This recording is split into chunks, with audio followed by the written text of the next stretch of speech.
अरे त्या बापासाठी तुम्ही फार इस्टेट कमवून ठेवली पाहिजे, गाडी घोडी बंगला कमवून ठेवलं पाहिजे, ही अपेक्षा त्या बापाच्या अंतःकरणामध्ये मुळातच नसते.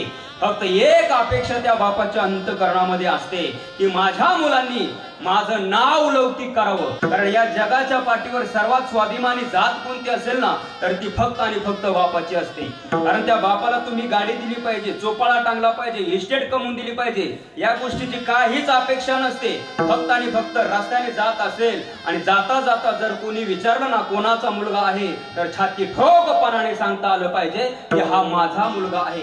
कारण तो बाप स्वाभिमानी आहे. एका कवीने म्हटलंय महाराज, बाप स्वाभिमानी बाणा बाप कणखार कणा, त्याच्या काळात सुद्धा लाजाळूची संवेदना, त्याची पहाडाची छाती, त्याचे हृदय गुलाब, त्याच्या घामाच्या थेंबाना हिऱ्या मोत्याचा रुबाब.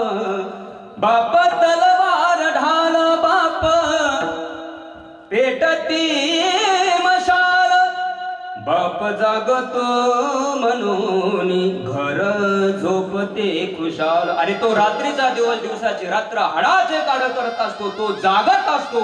म्हणून तर आपण त्या ठिकाणी घरामध्ये निवांत झोपत असतो. आणि असा वटवृक्ष रूपी बाप खऱ्या अर्थाने या परिवारातला गेलेला आहे.